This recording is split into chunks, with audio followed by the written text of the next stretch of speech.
আজকে যদি অনেক টাকা থাকতো তাহলে আমি কিছু সম্পর্ক কিনতাম। কথাটা খুব কষ্ট নিয়েই বলতে হচ্ছে। যাই হোক, হ্যালো, আসসালামু আলাইকুম everyone, welcome to my new blog. যেখান থেকে আমার ভিডিওটি দেখতেছো, আশা করি সবাই ভালো আছো, সুস্থ আছো। তো আমার ভালোবাসার মানুষেরা, তোমরা সবাই ভালো থাকো, সুস্থ থাকো। আমি এই দোয়াটাই সবসময় করি, কারণ তোমরা আমার সাথে আসো দেখি আমি এখন পর্যন্ত এই পর্যন্ত আসতে পারছি। তোমাদের কথা তো না বললেই চলবে না। তো একটা কথা আজকে তোমাদের সাথে শেয়ার করব, সেটা হচ্ছে আমার মাঝে মাঝে মনে হয় যে আজ যদি আমার কাছে অনেক টাকা থাকতো না, তাহলে আমি কিছু সম্পর্ক কিনতাম। কারণ এই টাকার জন্য আজ অনেক সম্পর্কই নষ্ট হয়ে যাইতেছে, অনেকেই ফিরেও তাকাচ্ছে না, শুধুমাত্র কেন জানো? টাকার জন্য।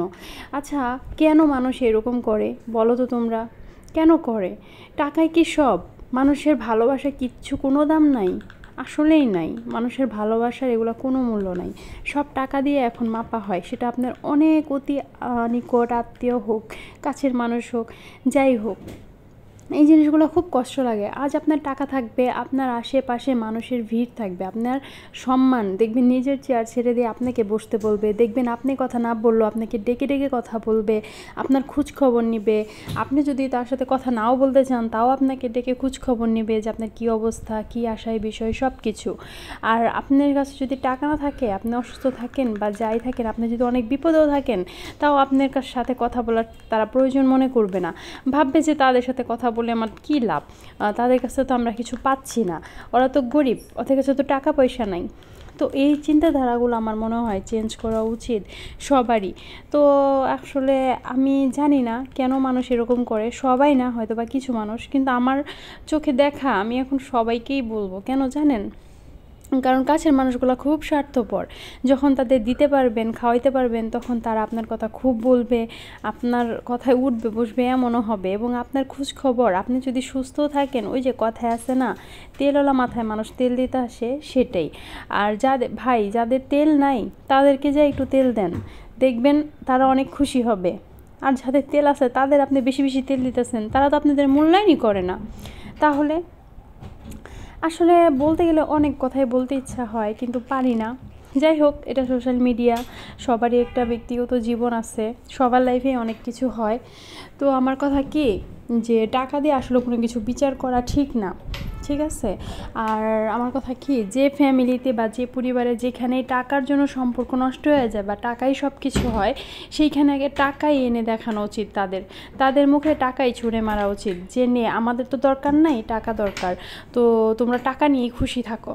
তো আমার মনে হয় সবারই নিজের পায়ে দাঁড়ানো উচিত আর ইনকাম করা উচিত। ভাইরা বোনেরা কেউ অবহেলিত হবেন না, কারণ আজকাল টাকাই সব কিছু।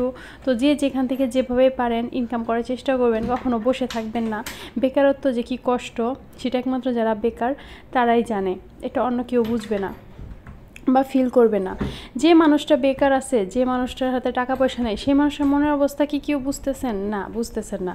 কিন্তু তাকে কীভাবে ছোট করা যায়, তাকে কীভাবে কথা শোনানো যায়, মানে সেই দিকে খুব আছে, কিন্তু তাকে একটু সাপোর্ট করবে, তাকে একটু মানসিক যন্ত্রণা দিবে, সেটা কেউ পারে না। জানেন তো মানুষ কেন সুইসাইড করে? আমার মনে হয় এই সমস্ত কারণে, মানসিক প্রেশারে। মানুষ যখন চারপাশ দিয়ে সব অন্ধকার হয়ে আসে, মানুষের যখন চারপাশ দিয়ে সব ঢেকে যায়, তখন মানুষ সুইসাইড করতে বাধ্য হয়। যাই হোক, আর কথা না বাড়াই। আমি জানি না আমি কতটুকু বলতে পারছি, তো আমি চেষ্টা করছি তোমাদের সাথে আমার মনের কথাগুলো শেয়ার করার জন্য। তো এদিকে আমি দুপুরের জন্য আজকে রান্না করতেছি গরুর মাংস আর ডাল করব, বেশি কিছু করব না। কারণ আমার বড় ছেলেটা একটু অসুস্থ আজকে, আর হঠাৎ করেই অসুস্থ হয়ে গেছে, ও আগে তো অসুস্থ ছিল না। তো আমি ভাবলাম যে কি হয়েছে, শরীরটা মনে হয় এমনি গরম। পরে বলতেছে আম্মু আমার অনেক জ্বর আসছে। তো বললাম আচ্ছা ঠিক আছে, তাহলে তুমি নাপা খাও। আর এখন তো সবারই আশেপাশে জ্বর হইতেছে, তো আমি চাইবো সবাই যাতে অনেক সুস্থ থাকে, আর সবাই সাবধানে থাকবা, সবার বাচ্চাদের অনেক সাবধানে রাখবা।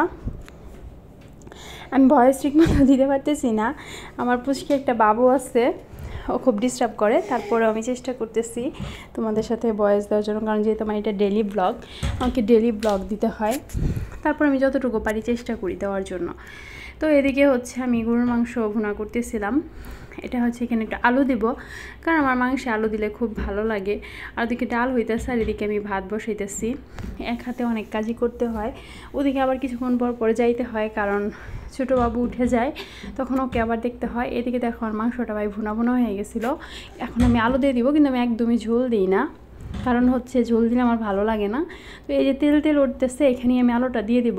আর চুলাটা আমি একটু কমাই দিই, ওইভাবে হচ্ছে আলুটা সেদ্ধ হয়ে যায়। যেহেতু গরুর মাংস, আলু সেদ্ধ হতেও টাইম লাগে না, মাংসের সাথে সুন্দর হয়ে যায়। এটা যখন একটু অর্ধেক কষানো হয়ে যায় তখন আমি আলুটা দিয়ে দিই। আর এভাবে মাংস রান্না করলে আমার কাছে খুব ভালো লাগে। আর আমার হাজব্যান্ড তো আমার মাংস রান্না খুবই পছন্দ করে, শুধু মাংস না, ও আমার ম্যাক্সিমাম রান্নাই পছন্দ করে।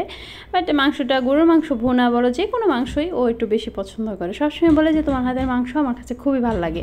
আর এদিকে এই যে আমি ডাল রান্না করতেছি, ডাল ঘুটনিটা আমার মা কিনে দিয়েছিল, আমার বাসায় ডাল ঘুটনি ছিল না। এর আগে উনি এসে দেখছে, পরে উনি আসার সময় 2টা ডাল ঘুটনি নিয়ে আসছে, একটা ছোট একটা বড়।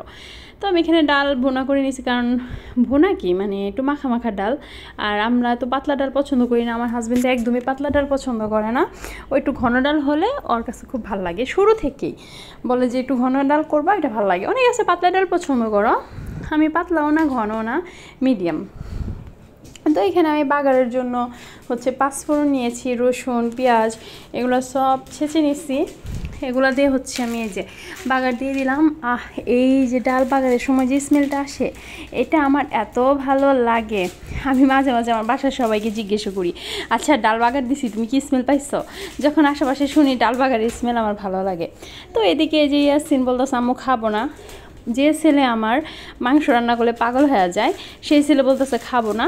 বললাম না না খেতে হবে, আসো তোমাকে আমি খাইয়ে দিব, অল্প হলেও খেতে হবে যেহেতু তোমার জ্বর আসছে। বলে বলতেছে আম্মু তুমি আমার কপালটা ধরে দেখো, আমার অনেক জ্বর। বললাম সে কোনো সমস্যা নাই, খাও, খায়া ওষুধ খেতে হবে, না খেলে তুমি সুস্থ হবে না। তো আমি যেখানে মাংস দিয়ে ওকে ভাত মেখে দিচ্ছিলাম, আর ওকে এখন আমি ঠিকমতো খাওয়াতেও পারি না। আসলে কি জানেন, আমার ছোটো বাচ্চা হওয়ার পরে আমি আমার বড় বাচ্চার ঠিকমতো যত্নই নিতে পারি না। আমার এত কষ্ট লাগে, ওরও কষ্ট লাগে, কিন্তু ও কিছু বলতে পারে না, অসহায়। কিন্তু ও তো একটা বাচ্চা, ওরও মন খারাপ হয় যে আমার আম্মু আমার যত্ন নিতে পারতেছে না, আমার আম্মু এখন আমাকে খাওয়াই দিতে পারতেছে না। তারপর আজকে ভাবলাম তোমাদের ভাইয়ার কাছে ইব্রাহিমকে দিয়ে ভাবলাম ইয়াসিনকে আজকে একটু খাওয়াই দিই।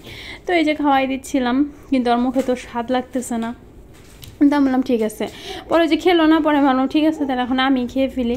পরে ওর সাথে বসে মানে আমি এখন খাইতেছিলাম যে ঠিক আছে তাও আমি খেয়ে ফেলি, তোমার আর খাইতে হবে না। মাত্র 2-3 লোকমা খেয়ে আর খেলো না। তো অসুস্থ হলে সবার মুখেই খাবার ভালো লাগে না। তো আমি এদিকে খাইতেছি আর বলতেছি যে আজকে মাংসটা অনেক মজা হয়েছে আসেন, তুমি তো খাইলা না।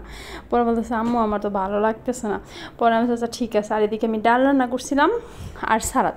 তো আবার ভাবলাম যে বিকেলে একটু পায়েস করি, ছেলেটা ভাত খেতে পারলো না, ওর জন্য একটু পায়েস রান্না করি। তো এদিকে পায়েস রান্না করতে চলে গেলাম, এখন সে পায়েসও খাইতে পারতেছে না। কী একটা অবস্থা বলো। যাই হোক, সবাই দোয়া করো যাতে ইয়াসিন খুব দ্রুত সুস্থ হয়ে যায় আর খেতে পারে। আমার ছেলেটা কিন্তু খুব খাদ্যরসিক মানুষ, ও খেতে খুবই ভালোবাসে, কিন্তু অসুস্থতার জন্য ওর কাছে কিছুই ভালো লাগতেছে না। আর পায়েসটা কিন্তু অনেক মজা হয়েছে, কারণ এগুলো হচ্ছে আমাদের বাসার খাঁটি গাইয়ের দুধ। দেখো পায়েসটা দেখতেও ইয়ামি হয়েছে। তো ইয়াসিনের পায়েস খুব পছন্দ, আমি ওর জন্য বাটিতে কিছুটা তুলে নিলাম, কিন্তু ও বলতেছে আম্মু আমি খাবো না, কিছুতেই খাবো না। তো বললাম ঠিক আছে, না খেলে কী করার। তো সবাই এতক্ষণ আমার সাথে থাকার জন্য অনেক অনেক ধন্যবাদ। যারা আমার ভিডিওটি দেখছো বা নতুন আসো, প্লিজ আমার চ্যানেলটি সাবস্ক্রাইব করে দিবা আর আমার ভিডিওটি শেয়ার করে দিবা, লাইক কমেন্ট করতে ভুলবা না কিন্তু। আল্লাহ হাফেজ।